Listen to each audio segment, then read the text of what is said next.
Good morning, everyone. Welcome to this Monday video. I started doing these Monday videos a little while back, and the intention was to bring through a weekly video where we looked at where the mass consciousness was, the rising of the Kundalini, the life force energy through the chakra systems, the enlightenment process of what was clearing in each of our physical chakras. And just being aware and bringing that level of awareness to help us self-realize, to help our hearts open, to help us actually embody rather than mentalize, embody rather than stay up in the mind, bringing all that energy back into our presence and our being. And, you know, for the past few weeks, few months, throughout this year, some of the topics that we've spoken about they've blown me away, you know. They've blown me away, they really have, because they're not easy topics of discussion. Oftentimes they're the things that can usually make us want to shy away, because it means feeling.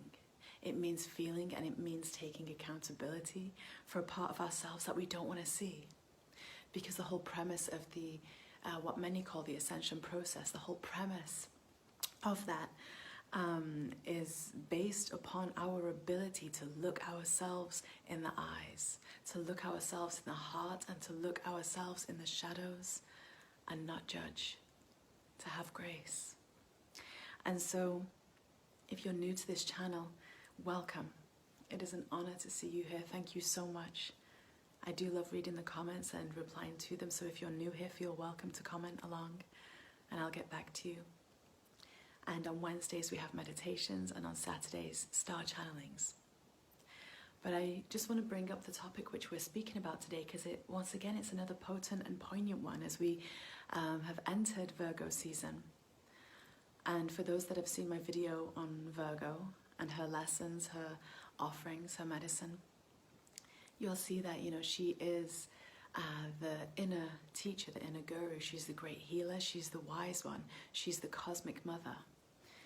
She has many of these energies, and we are being guided and held by the universe cosmically to introspect, to self-realize, to reconcile the parts of us that are being pushed away.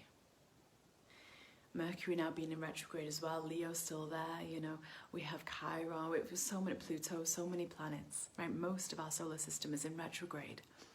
And that is a beautiful time, really. Because every one of us, our higher selves, is calling us forward. Every one of us wants more bliss, more joy, more love in our life. Every single one of us wants this path of ease, of grace, of beauty, of passion. All these things. Yet we get in our own way without even realizing it. Now, it's really interesting because there's different levels of our psyche, there's different levels of our mind, there's different levels of our embodiment, and today we're going to speak about that. What level of awareness are we at? And this video is, as all of my videos, they're never about anyone or anything, they're always generalized topics. They're generalized topics, and the reason why we keep them general is so that you're able, if you wish, to receive the invitation to self-reflect, to look upon self without wanting to point fingers.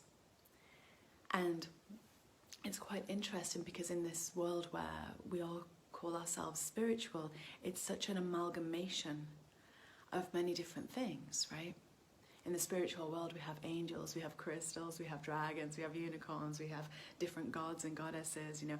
There's lots of many different things. It actually spans across many different structured religions and structured belief systems that are ancient, that are old.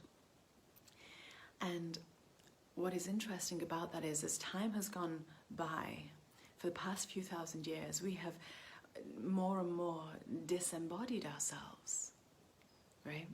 And what that means is we've spent more and more time, instead of feeling, being present, being right here in the now moment, we've spent more and more time intellectualizing, analyzing, giving strength and power to the ego. Now we have an ineffable amount of ego within us because that's what makes us human. There's not just one. We have a collective of ego. That very resistance makes us human. That very resistance gives us physical form.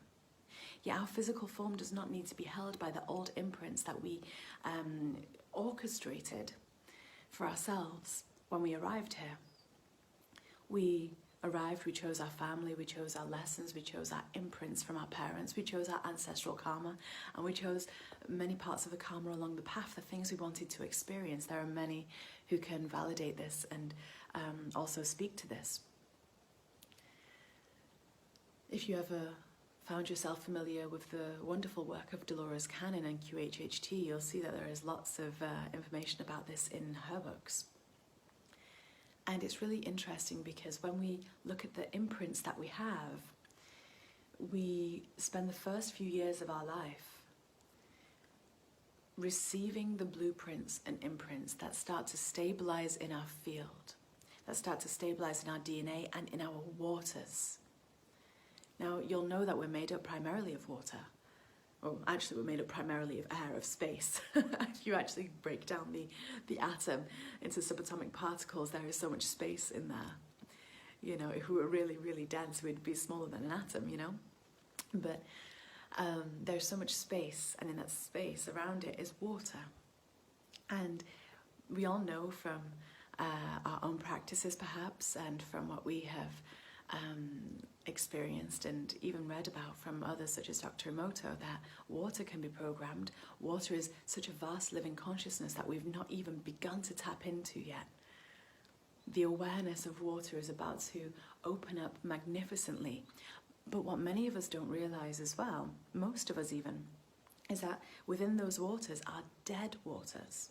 Now, what does that mean? Now, if it's dead, it's not living, it's not conscious, it's not sentient, it's not breathing, it's not moving, it's not flowing. It's dead. Now, what is dead water? Dead water jellifies. It crystallizes.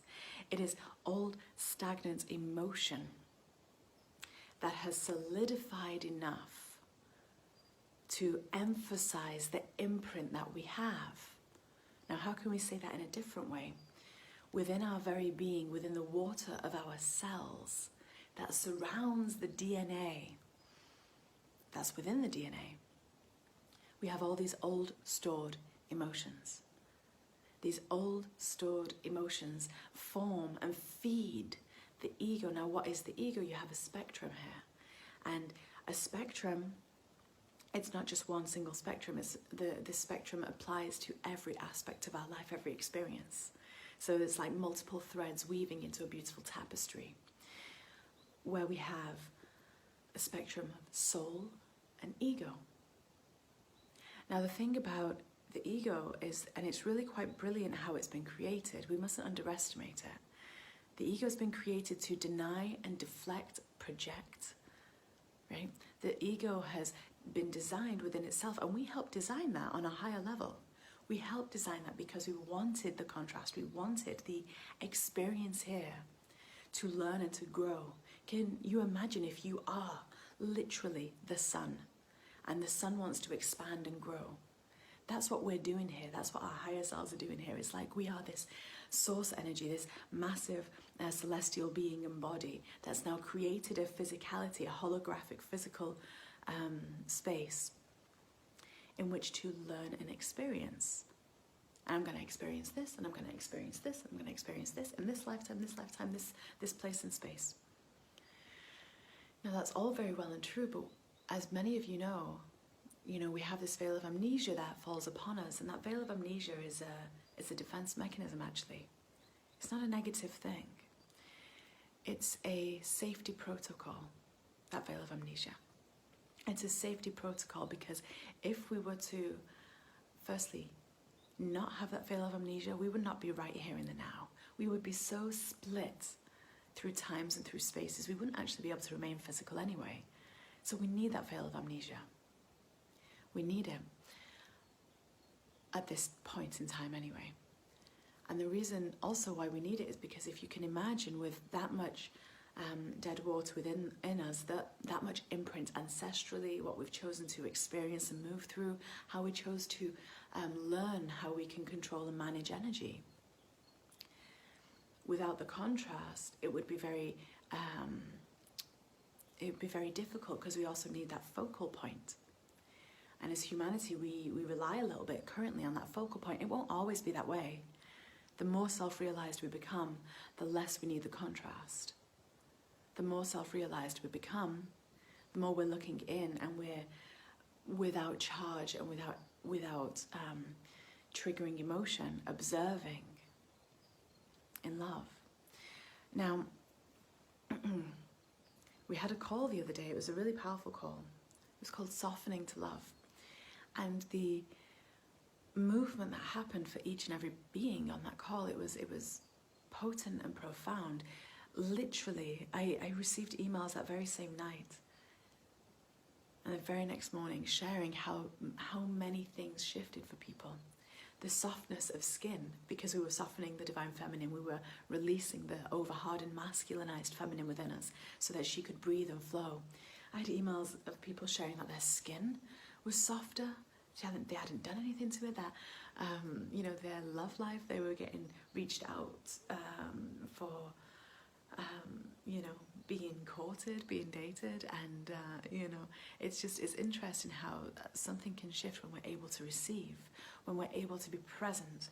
And the reason why I bring this up specifically is because when we are in this world that we're in, there is a tendency to wear such a strong shield around us that we don't even realize how we're acting, speaking, vibrating, resonating.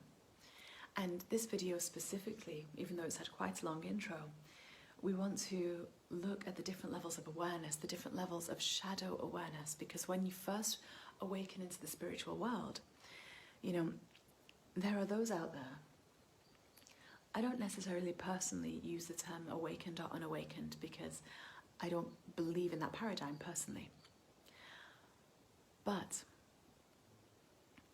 for those that most people in this realm would call the unawakened, they're running about in their physical, focused energy. So it's very much, for those that are unawakened to spirituality, to the non-physical, they're just very focused on the physicality and the signs, on the black and the white, right? Everything that's been taught and been told, been imprinted for them, and everyone's got their own journey.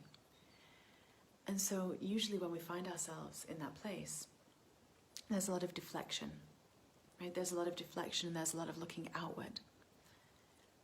But there's not going to be anyone watching this video who's in that specific category. We're going to put categories here just to help ourselves be aware of ourselves. Because when we first start to become aware, and that can be at any point, when we first start to become aware, this is when the can of worms opens, right? This is when Pandora's box really opens up. Because what happens is we start to become aware of the non-physical reality. We start to become aware of energy. We start to become aware of other things around us. We might start to read and watch other people and listen to different viewpoints and start to think, that is now true. And what is actually happening is the waters within you are starting to move. They've been catalyzed. They've been triggered to move. They've been triggered to release, because we've called ourselves forward. Our higher self wants to embody within us, but whilst there's dead water in ourselves, we can't do that. The higher self needs a clear space. And what is there right now is the ego body in many forms. Now, let's not be arrogant enough to assume that many of us are awakened, or many of us are operating from this fifth dimensional place, as some would call it.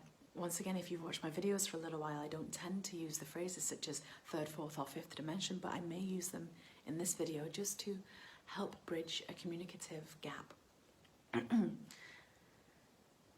So with every experience that we have along our pathway, it will bring up something which is mirroring back to us. It always does.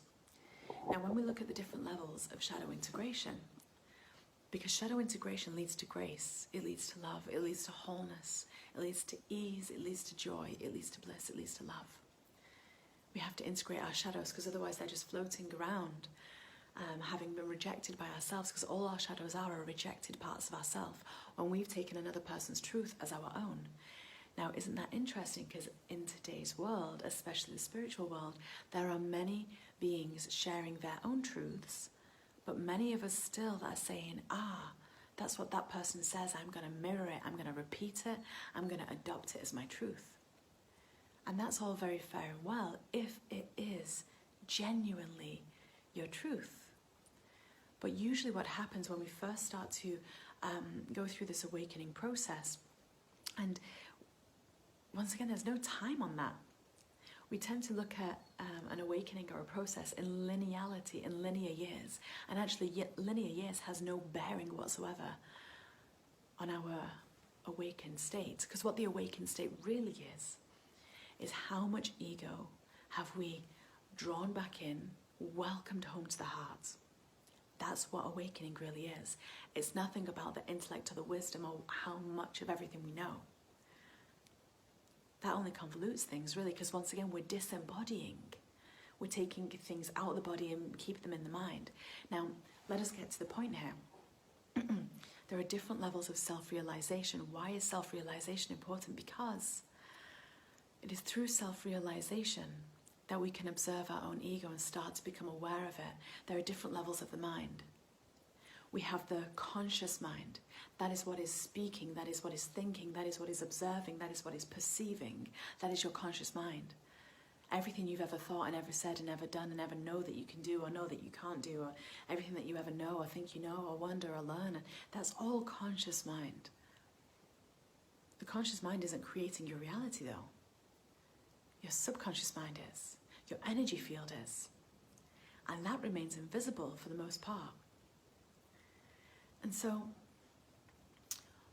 you have the subconscious where mostly your inner child resides. And the imprints that we chose before we got here, the imprints we chose to embody, to create, those imprints have made up our being, our psyche. And those truths that were formed outside of ourselves, that took us away from our heart knowing, that gnosis of the heart. You know, that the heart can think. You know, that's why they say, the Egyptians used to say this, is that the thinking came from the heart. And we say this now, come back to the heart, drop it into the heart, but what does that really mean? If you're dropping things into the heart, you're not letting your mind run the show. You're not creating stories. How many times do we create stories? All the time. Anytime there is a because, anytime there is the past, anytime there is a longevity of something, anytime there is a pattern, that is the mind creating something, creating a story, which is then making something true. But the subconscious mind holds the triggers and holds the emotions, holds the dead waters. And it is this part of our field which is creating our reality. When we find the world that we're in so intense, the energy is challenging, is because we are focused too much outside of ourselves rather than within. We're focused on looking outwards rather than just sitting and being present and feeling. Now, grace comes through feeling deeply. Grace comes through what you can forgive and release within yourself. Grace comes from really vibrating on a frequency of love for yourself.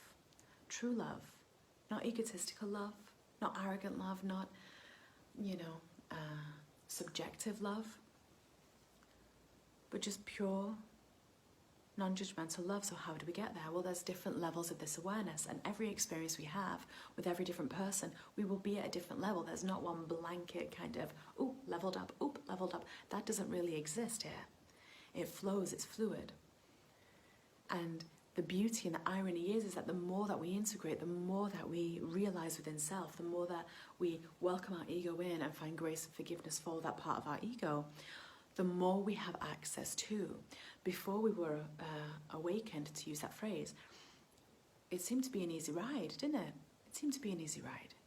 And that was because we weren't aware of any of these shadows. It was always someone else doing something. It was never us. But the more that we become aware of the energies that are moving through and around us, the more that we can start to discern what is ours and what is not. This is when we find ourselves so drained by people. By the way, this is where this comes from. We find ourselves so drained by people because actually we're tuned in more to other people's energies and other people's truths than we have taken in this lifetime to learn and discover our own. To be so present in the body, to hear the body's truth, to hear the higher self truth, to let that grow. But the emotion that we have and the emotional triggers and responses feed our ego. What does the ego do? The ego keeps us separate. The ego tells a story. The ego keeps itself alive. The ego we all have, doesn't matter how spiritually advanced we perceive someone to be, we all have vast ego. Every single one of us. Because that's what makes us human. That's what we're here to learn. Now, when we start to become aware of these different energies around us and we start to become drawn to different things, we start to then learn concepts, don't we? We start to learn different concepts.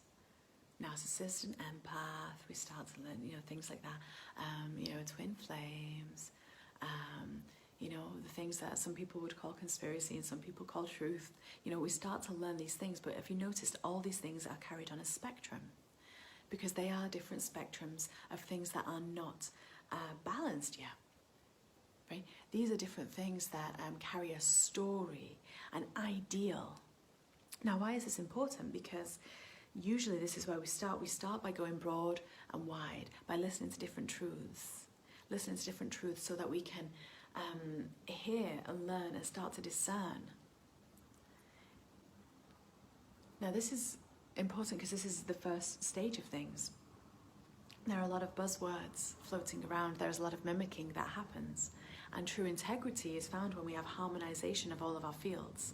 Our conscious mind, our subconscious mind, our unconscious mind, our body, our cells, our waters, our DNA, all start to harmonize and symphonize in a symbiotic state. They start to flow together and speak the same song. Instead of having part of you saying one truth over here and another part saying another truth over here in constant battle, creating the separation, they all start to harmonize. But what happens in between? Now this is what we want to really get to. What happens in between? This is where the initiations come in. Every initiation is a gift from God, from ourselves, really. Every initiation is a gift from our higher selves to give us the opportunity to find wholeness and non-duality. And we do so through dissolving the ego. Now, the only way that we can see the shadows is through mirroring, people showing us. It's not that person, it's not that person's fault that you're having this experience. Even if we deem it to be them that's caused it, it is not, it is ourselves, we've created it. Now, that's a high level of accountability. So let's break this spiritual world down into just 3 categories, just to help ourselves become aware of where we might be focusing. The first stage usually is when we have an experience, it's massively triggering, we are ignorant to our own trigger still. It's invisible to us. This is unconscious. So when we have an emotional charge, we're in complete denial. I don't feel this way about this. I don't have a problem with this. I don't have, that's their thing, but then, but you feel out of sorts. You can't treat whomever you deem part of the experience. You can't treat them with pure unconditional love. You can't look upon them and just be so happy for their whole existence and just genuinely wish them well with all of your being, because we're at a different stage.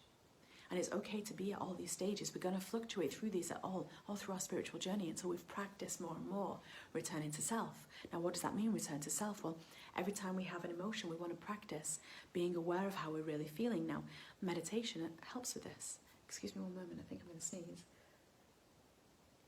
Nope, it's gone. Meditation helps with this, just sitting, breathing deep into your stomach. Not up here in your chest, breathing deep into your stomach, slowly and gently, and just observing the thoughts as they go through. When you observe your thoughts, you start to become aware of what you're actually thinking, all the hidden and secretive and invisible thoughts that normally we wouldn't catch. That's where most of us are in the spiritual world right now, actually. to be, I know that's a judgment to say that, but that's from my observation from working with people. It is the invisible thoughts that we're unaware of that are wreaking havoc and causing initiations, because instead of bringing it back in and staying calm with the process, we're getting distracted by the drama or the chaos. Now, the ego loves organized chaos. That's what keeps it alive, because the emotions that rise up, especially the invisible emotion, especially the emotion that we're in denial about, feeds that aspect of ego, makes it stronger. Now, if you imagine our egos that are in place today, they've been formed from when we were a child. They've been here a lifetime at least. A lifetime at least. So let's take it on to the next level. When we first awaken, that first level, we have experiences. Sometimes we can reflect on it. Sometimes it might take us a while. We might be able to kind of find forgiveness, or find we usually in that place put in stronger boundaries, mistrust even more, you know. That's the first stage. And it's always someone else's fault, or we're always in denial about how we're truly feeling about another. And sometimes we are the person to be that catalyst as well. The next level is we start to take accountability, more accountability. And this is a beautiful thing. This is where your life will start to change for the better. The moment we start to take accountability and we have an experience with someone, because once again, everyone is acting as a channel, channeling through our shadows, channeling through our joys as well, but they channel through our shadows to create these experiences. And to, like magnets attract, you'll have someone that's got the perfect frequency response for the issue that is, and they will match each other because we're operating on a spectrum. We're trying to bring oneness to that spectrum within us. So the next level is we go, okay, what did I do to create this? But maybe there's still part of us that's still victim here. That's still, well, that person has this wound, that person has this wound, that person is doing this, saying this and that. I'm going to accept responsibility for this, this and this. This is what I'm going to work on. And you see we're now bridging a gap. You see we're now moving into this space where we're starting to take more accountability. Not full accountability, but more. And it's called more accountability because the ego will still convince you you're taking full accountability. The ego will still convince you you've done nothing wrong. The ego will still convince you that it should be alive. But the ego is tricky, it's subtle. It deflects things. So at this level, there is a lot of deflection occurring usually. When something occurs and there is a trigger arising, once again, whether you're aware of it or not, there is usually deflection. So what does that mean? Person A and person B. Say person B here is the one that is about to have a really large triggering moment. There is a part of that ego which the higher self says it's time for this to absolve, dissolve, release into love and become whole again. So we're going to keep bringing this experience through as many people as possible until person B gets this message. So person B, person A, and person A says something that could be very innocent, very pure, very non-judgmental, just something off the cuff even. And because person B is so ready from their higher selves to integrate a particular thing, they react. It's raw, it's on the surface for them. There's something coming up for them. And they get triggered. And maybe the trigger is noticeable, it's emotional, it's something they're aware of, it's something they have to process. But that's not the work. And this is where I think a lot of people are at right now, is then the work actually arrives. Because we get so distracted by the chaos that has just ensued, by the ego wanting to project the blame, because the ego is now so surface level. It's like with the body. Whenever the body is processing a toxin, the last organ is your skin to release it. It's like that with your energy field. When there is a wound or a shadow or something deep coming up, when it gets to that surface level and it's there to be triggered a lot, it's because it's ready to integrate and release. You're just waiting for that penny to drop. And how does that work? What does that look like? Normally what is happening right now, which is why there are so many of us struggling with the energies and initiations, what is happening right now is we are refusing to surrender. Person B refuses to surrender, right? They refuse to just breathe and have grace and forgive and let whatever the energy walls that have come up, release the hardening of the heart, the hardening of the wall, that softening to love. They refuse to let themselves soften to love and let love take over. Their mind is still taking over. So what happens? There is deflection. What does deflection look like? Deflection looks like pointing out something about the other person in order to deflect where the energy is. Pointing out a wound or something that they think may trigger the other person, the other being. Or trying to coach and teach and offer unwarranted advice. It's really quite interesting because we see this a lot right now. We've been so groomed, really, to learn information and repeat it that we don't even realize in the spiritual world when we're doing that. So it's interesting when someone's having an emotional reaction and is trying to teach another, but really it's the ego doing that. It's the ego trying to deflect and doing it in a way that they think will be resonant. Now, once again, we all do this. This is it's a blueprint, it's an imprint of humanity. But that's the second level, and that, to be fair, is probably one of the most challenging, because in order to get to the next level, which makes things a lot easier, makes your initiations a lot more enjoyable, is the ability to surrender. Is as soon as you've had an experience, whether you've been the catalyst or whether you've been the recipient, it doesn't matter. You are in this process trying to return to one. You are trying to be the bridge for this new golden stage of this planetary being. You are trying to be that bridge of love. Now, we can't be a bridge of love if we've got judgment hidden somewhere within us, whether it's invisible in our unconscious, whether it's deflected by our subconscious, or whether it's known in our unconscious. We can't be that bridge unless there is love through all of those fields, and unless we can make a tunnel from our conscious, subconscious to unconscious to make a new pattern. So, for example, you might have an experience which is really challenging. Really challenging. A lot of emotion, a lot of triggers. There might be something that comes up. Part of humanity is getting triggered. There's a lot of dead water. This is the dead water. The triggers are the dead water within us. The triggers are the dead water. And those dead waters need to release. And until we have an experience enough where instead of letting those waters propagate and multiply and deflect and deny, we actually go, how did I create this situation? That being there just said something to me, and I'm responding and reacting to it. But I know that all of who they are is source energy. And I know that, yes, we all have an ego, but the ego is not in control of anything. It's an illusion. Yes, I know that that being, that person there may have said something or done something, maybe even done something to directly impact you. Or, it could be a cancellation, you could be cancelled, you could be slandered, it could be anything like that. Usually, which is what happens, because this is where the premise of all of our initiations are right now, is in cancel culture, mistruths, slander, and bigotry, really. And there's a reason for that, because this is the crown chakra. This is the crown chakra and the root chakra, trying to find wholeness. It is the disembodied crown that has now got this spiritual awareness that is trying to actually find its way to the heart.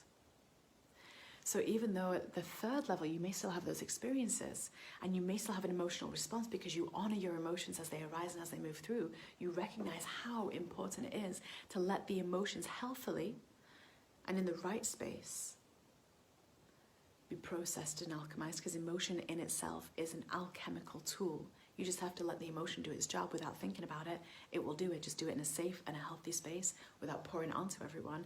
And you're actually feeding the soul rather than feeding the ego. Obviously, if we're spilling it out onto everyone around us and sharing, mistruths and things like that, or experiences, that's feeding the ego still somewhat. But you have your emotional experience. You let the emotions move through, but then as soon as you've realized that that emotion has done what it needed to do in that moment, the first question you're asking yourself, as soon as you can regain the autonomy over your mental capacity, and this is going to be different levels for different people, it depends how practiced we are. It really does. This is not something that's going to happen straight away. The stage ones of us, because once again, we'll all be experiencing all three stages. Because the more we integrate and alchemize, the more we open our heart, the more we're able to see deeper wounds coming through. And then we do the same process. Move from stage 1 to stage 2 to stage 3 is an evolution, right? So once again, there's no hierarchy because that brings us back down anyway. So when you're at that stage 3, you're having that experience, instead of deflecting, instead of denying, instead of saying that's that person, that's their stuff.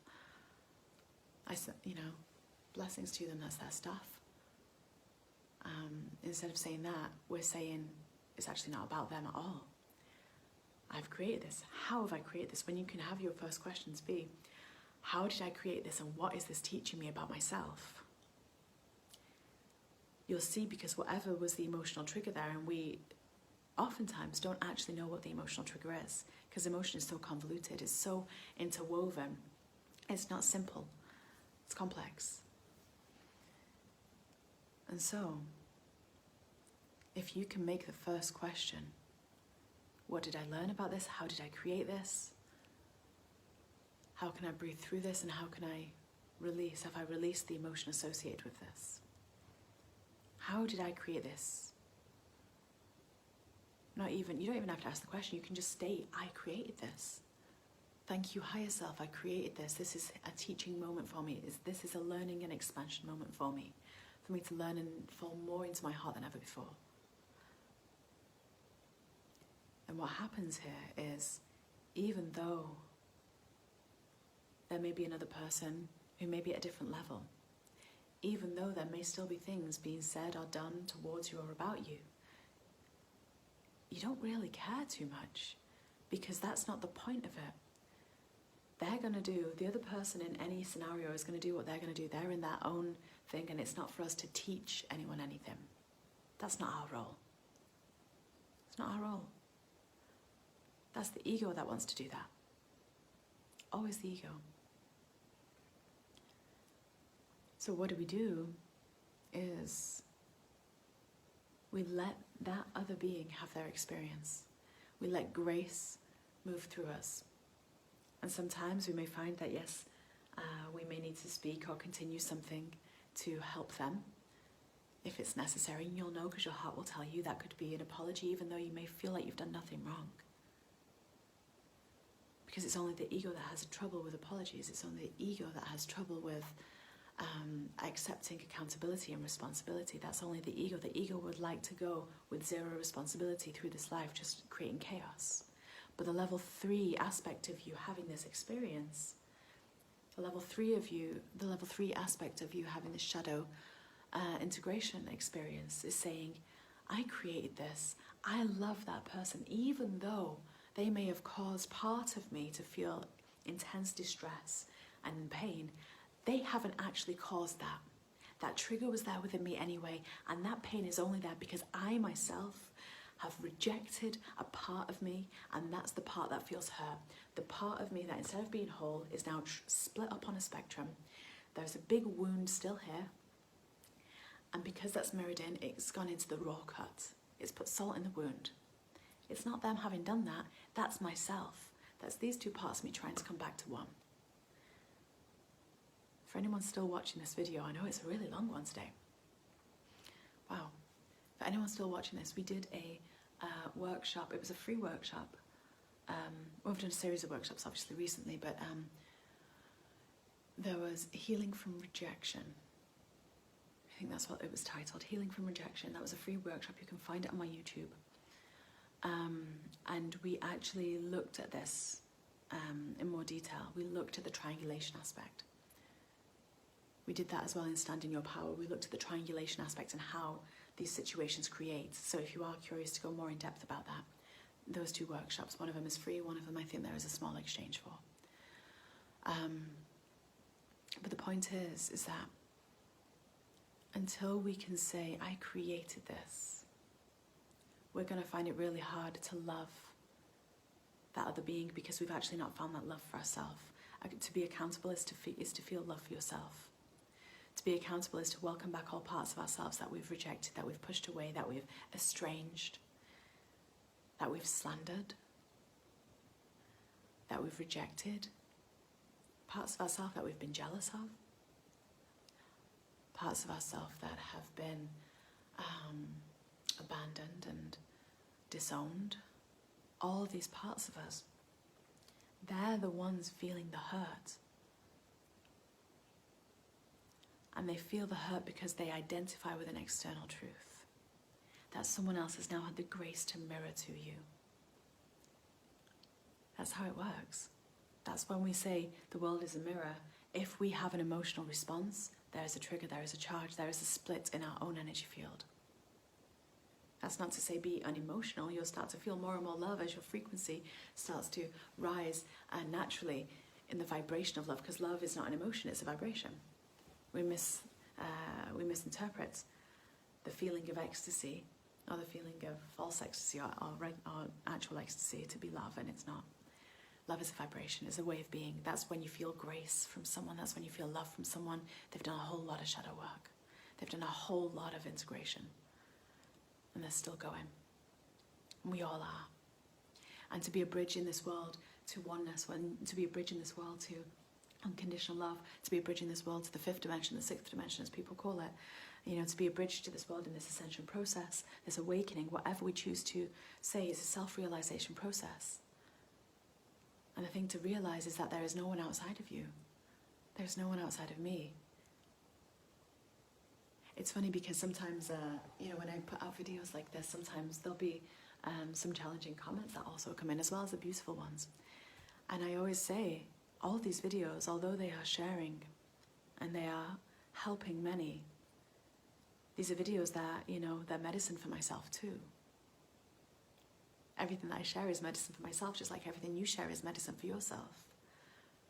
Because to really realize that the whole world is a reflection of you is to start to realize that we are one. We start to form then, instead of codependent relationships, interdependent relationships.